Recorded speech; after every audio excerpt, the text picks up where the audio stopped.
에스더 사건은 이스라엘 백성들이 바벨론으로 포로로 잡혀간 후에 그리고 70년이 지난 다음에 되돌아왔죠.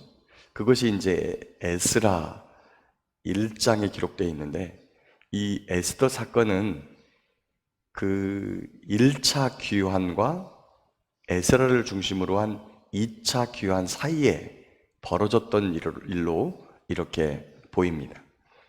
그래서 성경으로는 보면 에스라 1장부터 6장까지가 1차 귀환자의 일이고, 그 다음에 7장부터가 에스라가 귀환한 후의 일을 기록하고 있기 때문에 그 사이에 약 1차 귀환부터 2차 귀환까지는 77년에서 78년, 거의 80년 정도의 텀이 좀 존재하죠. 그 사이에 에스더 사건이 그렇게 벌어졌던 것으로 그렇게 보입니다. 본문에 나오는 아하수에로 왕은 이 살라미스 대전의 세계사에 보면 살라미스 대전이 세계사의 판도를 바꾸는 페르시아라고 하는 이 나라가 당시 세계의 패권을 잡고 있었는데, 그 이후에 이 패권이 스파르타 쪽으로 넘어가게 돼요.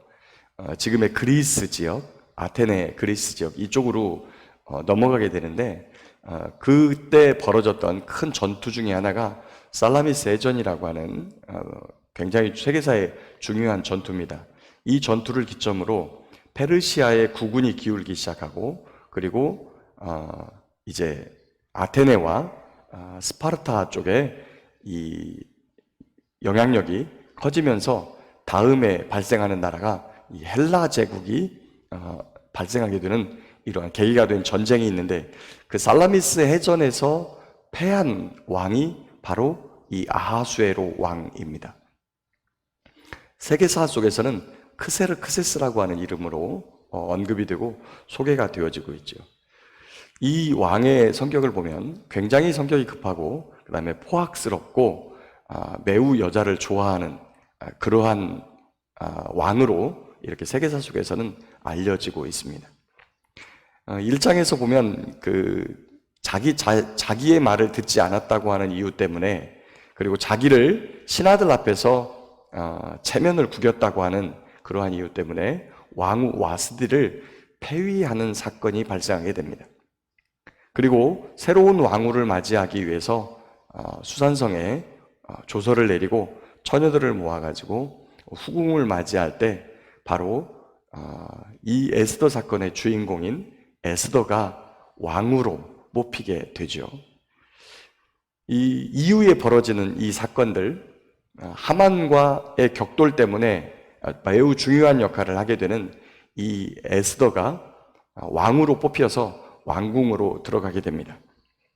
그런데 오늘 그 에스더를 키운 인물인 모르드게를 소개할 때 2장 5절에 보면 도성 수산에 한 유다인이 있으니 이름은 모르드게라. 그는 베냐민 자손이니 기스의 종손이요 시므이의 손자요 야일의 아들이라. 이스라엘 백성들이 바벨론에서 돌아오라고 하는 하나님 아버지의 명령과 뜻, 그리고 페르시아의 고레스 임금의 칙령에도 불구하고 그 땅에서 돌아오지 못하고 머뭇머뭇하다가 살고 있는 그 백성들이 아직 남아 있었습니다. 하나님께서는 그 백성들을 다시 그 세상에서, 바벨론이라고 하는 멸망당할 수밖에 없는 세상에서 다시 건져내기 위해서 하나님께서 하나님의 도성으로, 시온으로, 예루살렘으로 다시 돌아오게 하시려는 하나님의 은혜가 이 사건을 통해서 벌어지는데, 특별히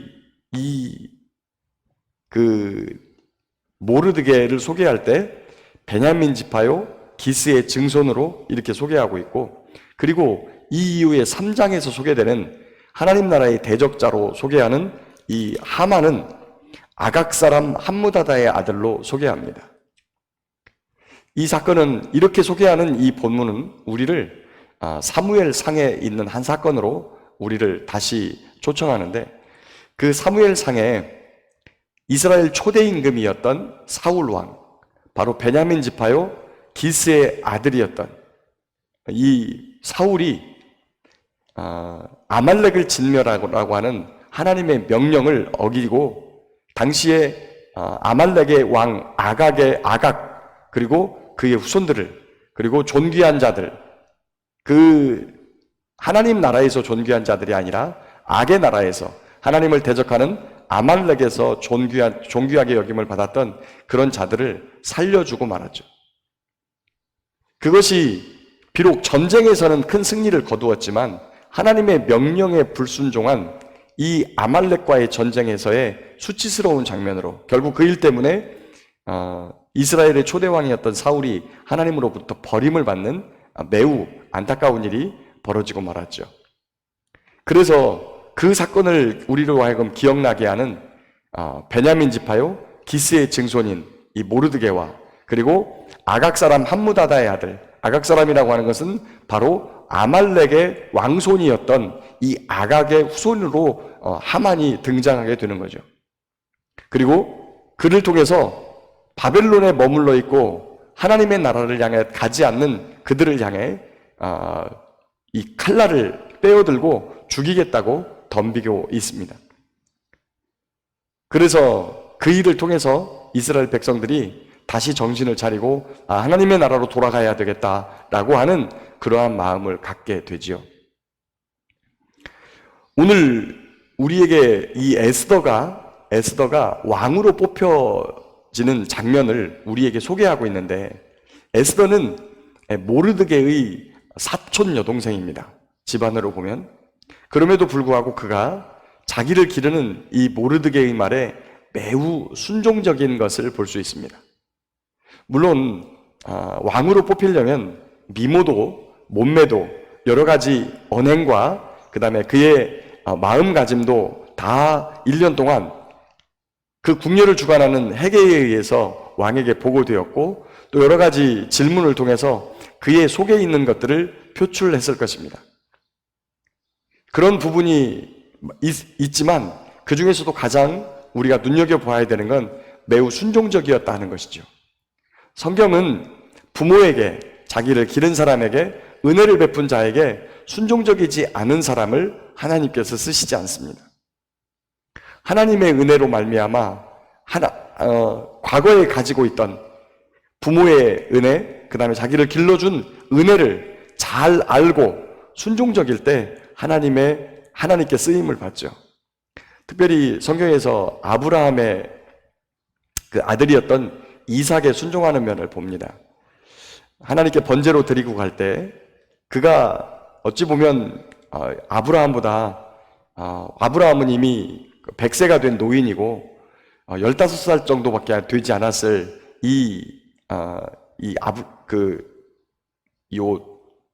15살 정도밖에 되지 않는 이 이삭은 매우 이제 체격도 건장해지고, 그리고 달리기도 빨랐을 것이고, 이미 100세가 훌쩍 넘어버린 이 아브라함을 그 당시 때는 한 115세쯤 됐겠죠. 100세에 이삭을 낳았으니까. 그럼에도 불구하고 자기를 번제로 드리겠다고 하는 하나님의 명령을 따르는 이 아버지의 명령을 쫓아서 조용히 숨죽이고 기다리는 그러한 이삭의 모습을 볼 수 있습니다. 여러 성경의 인물들을 보면 매우 이 부모님의 말씀에 순종적인, 그래서 잠언에 보면 자녀들아 아비의 말을 순종하고 내 어미의 말을 청종하라, 그것이 지혜로운 삶이라고 우리에게 가르칩니다. 그런 자를 하나님께서 사랑스럽게 보시고 하나님께서는 이 땅에 있는 많은 사람들에게도 사랑받게 하십니다. 오늘 보니까 이 9절에 보니까 헤게가 이 처녀를 좋게 보고 은혜를 베풀고, 그 다음에 15절 끝에 보니까 모든 보는 자에게 사랑을 받더라. 그래서 결국에 17절에 왕이 모든 여자보다 에스더를 더 사랑함으로 그가 모든 처녀보다 왕 앞에 은총을 얻어서 결국 에스더가 왕후의 관을 쓰게 되는 이러한 모습들을 보게 되지요. 그리고 우리에게 한 사건을 소개하는데 모르드게가 왕궁 문지기로 있었어요. 대궐 문지기로 있었는데 그때 이 반역 사건을 목도하게 됩니다. 그리고 그것을 은밀하게 왕후의 이 에스더에게 고하여서 그 사람들을 취조해가지고 실증을 얻어서 그들을 처단하게 되는, 그리고 이 사건이 훗날에 이 유다 민족이 어려움에 처했을 때 결정적으로 작동하게 되는 그러한 것들을 우리에게 봅니다. 말씀을 정리하겠습니다. 하나님께서는 하나님의 백성을 사랑하십니다. 세상에서 머물지 않도록 우리를 이끄시는 분이시죠. 우리를 부르시는 분이십니다. 그 말씀에, 그 명령에 순종하여서 구원의 길로 나아가는 우리가 되기를 소망합니다. 우리는 자칫 하나님의 말씀에 나는 순종하고 사람에게 순종하는 사람이 아니다. 어떤 사람처럼 나는 사람의 말을 따르지 않고 정권의 말을 따르지 않고 법을 지키고 그리고 국가의 명령에 부름받은 사람이다. 이런 멋진 말이지만 하나님의 말에 순종하면서 자기를 가르치고 그리고 자기를 길러주신 부모님이나 다른 사람에게, 선생님에게 순종하지 않는 사람이 하나님의 명령에 순종한다. 보이지 않는 하나님의 말씀에도 순종하겠다고 하는 사람이 보이는 부모님에게 순종하지 않는다. 사실은 말이 되지 않죠.